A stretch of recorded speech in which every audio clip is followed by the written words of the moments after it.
Hello friends, welcome back to my channel. I really hope that you are ready for this long story time today. I've had something on my mind for quite a while and I just wanted to share it with you guys, and I wanted to reach out to some people and challenge y'all and just get your feedback overall about the kinds of things I'm going to be talking about today. So let's just get right into it. Let's start.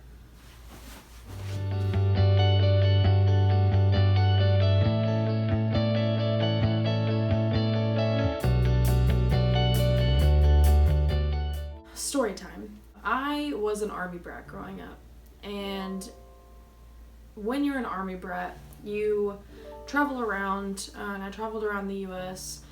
There are a few places that I've lived, including Virginia, including Panama, including Germany when I was a baby. I was born in Georgia, lived in Texas a couple of times, and it's just not even in that order. I don't even know the order it's been in anymore. When you move around as an army brat, you kind of get uprooted from everything that you've known.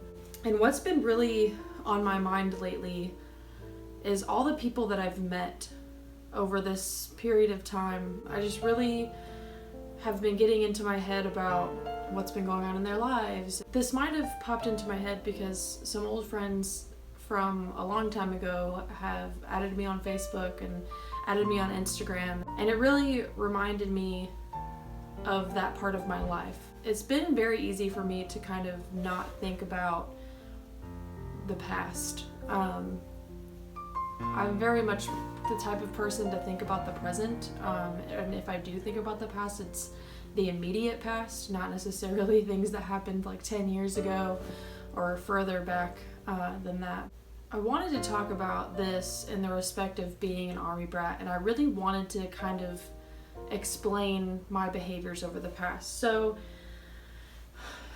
I was raised up in Virginia from the ages of I want to say 8 or 9 to the age of 17. So that's a pretty big chunk of my life, and a pretty big chunk of me being raised was in Virginia. After we stopped moving around and we settled ourselves in Virginia, I really thought that was going to be where I lived for the rest of my life. I mean, at the time, obviously, I was a teenager. You never get in your head of, oh, I'm going to move or I'm going to go on my own or whatever. You always think about where your family's going to be, and that's where you're going to be. But I was thinking that Virginia was going to be where I ended up, where I was going to go to college, where I was going to find my husband, where I was going to do everything.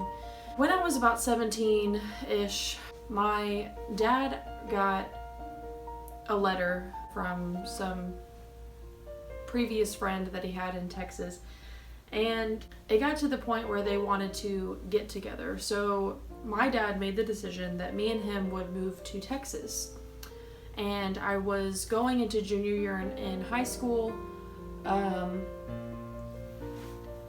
that was a lot for me to take in because I got used to moving around and I got used to making new friends and uprooting my life and planning my life somewhere else all throughout my younger years. And then to get the news that I was going to be doing that again after having spent 8 to 10 years in the same place was a lot. I had made really good friends whenever I was there in high school. I didn't want to leave them.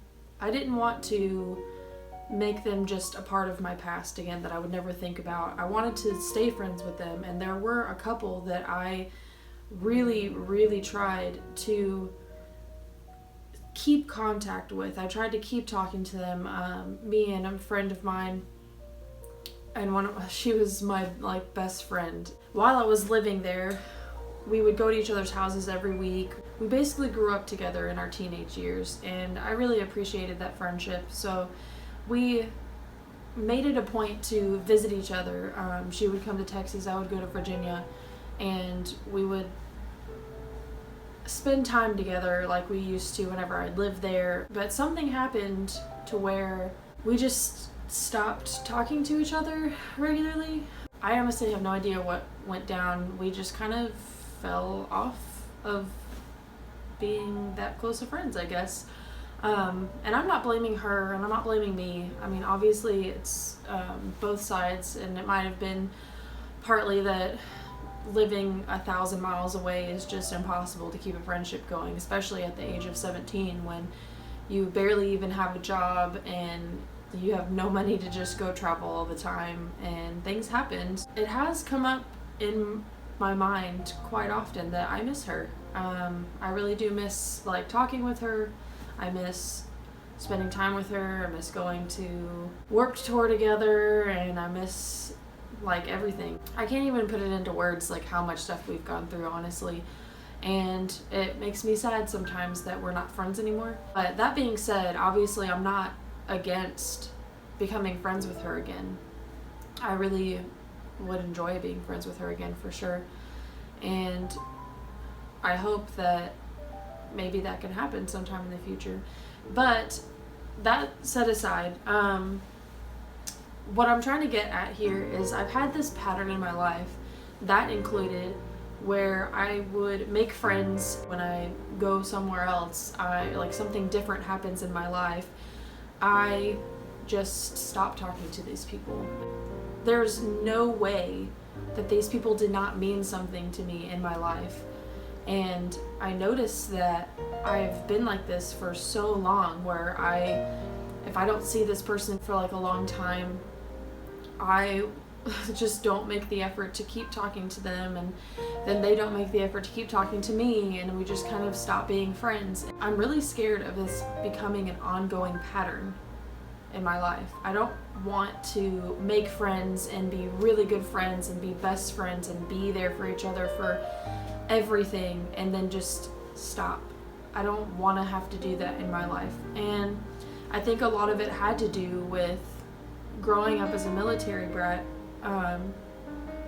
You kind of get into the mindset of how everybody in your life is temporary. I haven't had many friends in my life that have been permanent. I have 3 really, really good best friends, and I have a lot more friends than that. But I am so afraid of losing all these connections with people and then just it not working out. The same thing happened when I was in grad school.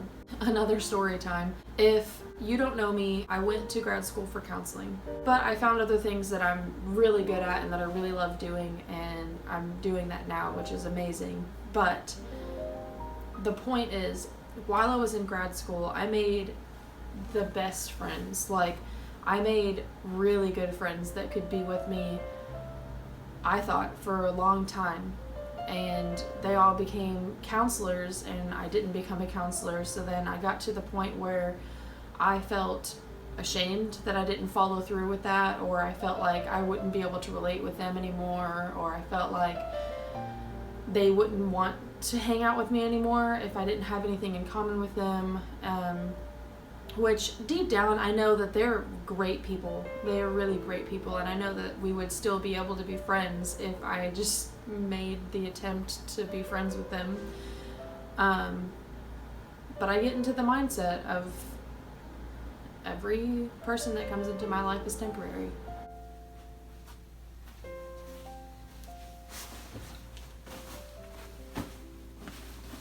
Alright, if you noticed a change in the lighting, I'm sorry. I lost a lot of daylight because my phone died in the middle of recording the last part of my video. Whatever. The struggle.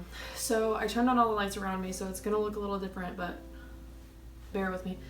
Anyway, as I was saying, what I wanted to do was reach out to these people in my life that I lost as friends. I want to reach out to the people that I lost as friends, and I want to let them know that I'm still here.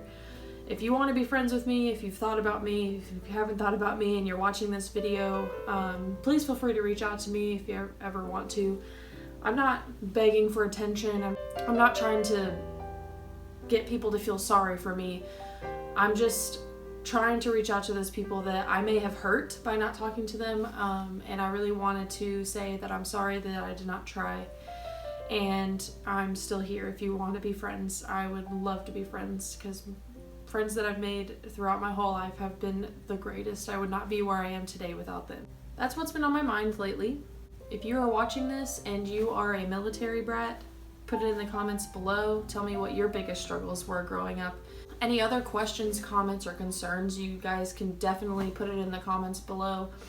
If you have any questions or comments and you want to remain anonymous, you can always send your questions and comments to Iamenoughforthisworld@gmail.com. That is an email specifically for this channel, and I will be checking that email regularly, so I will be able to reply to anything that you send me. If you want to follow me on any other social media, my Twitter, Instagram, and Snapchat are all available for you to follow me on. My Twitter is Dusty__Marie. My Instagram is Dust__Bunny, and Bunny spelled with an IE. And then my Snapchat is DustyMarie44. I'm sorry, they're all different. I've said before, I'm gonna put them in the description box below so you guys can see it instead of me just saying it to you, because it's really complicated, and eventually I'll have all the same thing, hopefully, fingers crossed. In the meantime, go ahead and follow me on those for behind the scenes stuff. I want to thank you guys for watching this video. If you're still watching, thank you so much for making it to the end. As always, I really appreciate everything you guys do for me. I really love getting your feedback, so please continue doing that and being amazing. And I will see you guys on the next one. Bye, friends.